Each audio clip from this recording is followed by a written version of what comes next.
We shall pray day 2 of the Novena to St Ignatius of Loyola, and our theme today shall be Montserrat, Consolation through Mother Mary. In the name of the Father, and of the Son, and of the Holy Spirit. Amen. Introduction. Today, on the second day of the Novena in honor of St Ignatius of Loyola, we reflect on the theme Montserrat, Consolation through Mother Mary. As he reached Montserrat, Ignatius made his general confession, after which he offered his sword and dagger to Our Lady of Montserrat and gave his garments to a beggar and dressed himself like a beggar. This symbolic gesture indicated that Inigo was ready to forego his old self, and then on he was a new man. The soldier became a pilgrim. The pilgrim had a sense of one who felt, journeyed, and opened himself to God. His pilgrimage was a search for some deeper understanding of the meaning of his life. The life of Christ and the lives of saints had begun to affect Inigo and helped him to begin his inward journey. The pilgrim began to discover what God was and who he was before God. This discovery led him to go to the Holy Land. As we begin today's novena, let us ask for this grace. As pilgrims on our spiritual journey, we pray for the grace to discover who God is for us and who we are before God.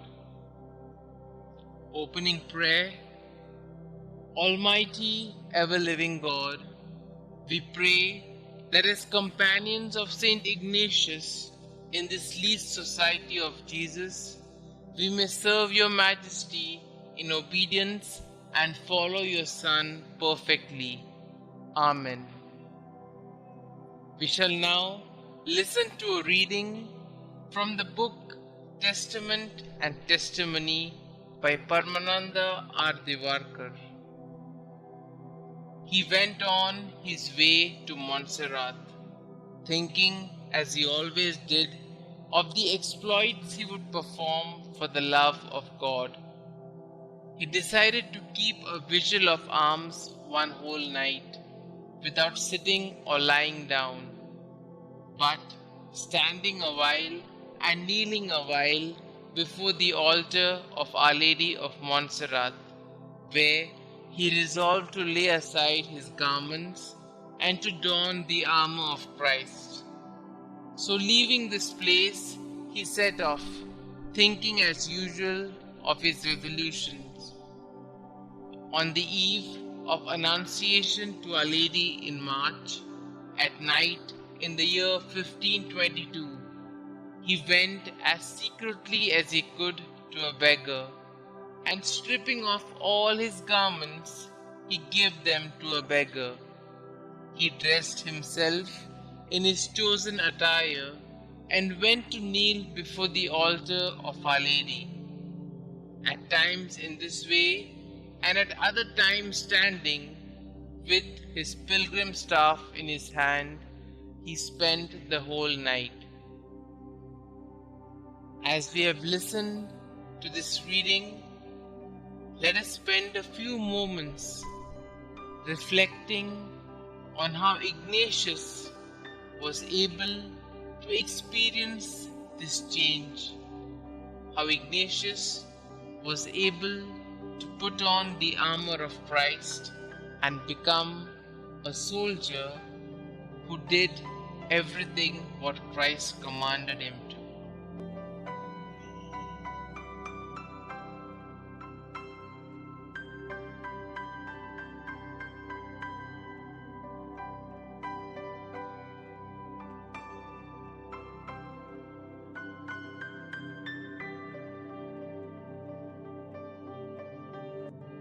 The heroic act of Ignatius had a significance that perhaps even Ignatius himself did not fully realize. He was exchanging his material arms, his dagger and sword, for spiritual ones to engage in the spiritual battles that he would be involved in.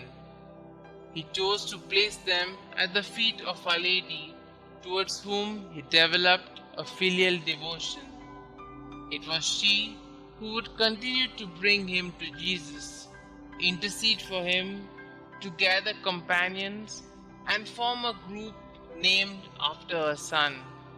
It is she who continues to intercede for us, the sons of Ignatius, to carry out the mission with zeal and fervor. We shall now pause for a few moments and place our prayers and petitions before the Lord.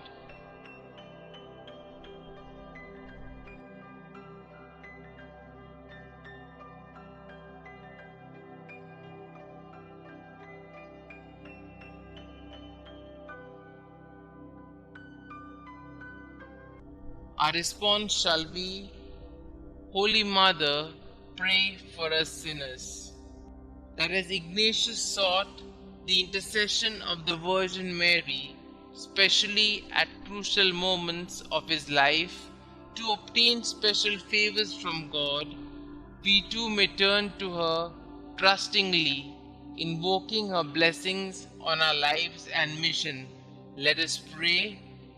Holy Mother, pray for us sinners, that by surrendering to the Lord our swords of whatever type or design, the weapons we use to cause division, disgrace, and disparities, we may, without being defensive, safeguard peace, love, and joy in our communities. Let us pray. Holy Mother, pray for us sinners, that our pastoral service may bear much fruit under the patronage of the Virgin, who holds a place which is the highest after Christ. Let us pray. Holy Mother, pray for us sinners. Help us, Lord, to have the true spirit of Ignatian obedience, not merely of external execution, but of the will and of the intellect as well. Let us pray. Holy Mother, pray for us sinners, that imitating Ignatius's chivalrous solicitude to honor Mary and a fervent zeal in singing her glory and benefits, we may foster in the laity a true devotion to Our Lady, so that they may be drawn to her and by her to her Son. Let us pray. Holy Mother, pray for us sinners, that as Ignatius sought the intercession of the Virgin, especially at crucial moments of his life, to obtain special favors from God, we too may turn to her trustingly, invoking her blessings on our lives and mission. Let us pray. Holy Mother, pray for us sinners. Our Father who art in heaven, hallowed be thy name. Thy kingdom come, thy will be done, on earth as it is in heaven. Give us this day our daily bread, and forgive us our trespasses, as we forgive those who trespass against us. And lead us not into temptation, but deliver us from all evil. Hail Mary, full of grace, the Lord is with you. Blessed are you amongst women, and blessed is the fruit of thy womb, Jesus. Holy Mary, Mother of God, pray for us sinners, now and at the hour of our death. Amen. Concluding prayer. St Ignatius, intercede for us that we too may be born anew in Christ, as we surrender our dream of being valiant knights and all the lofty ambitions that accompany it.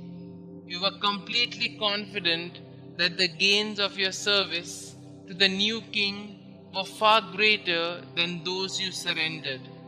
May God grant us the interior freedom to surrender our lives to gain much more in the service of our King Jesus Christ. We make this prayer through Christ our Lord. Amen. Glory be to the Father, and to the Son, and to the Holy Spirit, as it was in the beginning, is now, and ever shall be, world without end. Amen.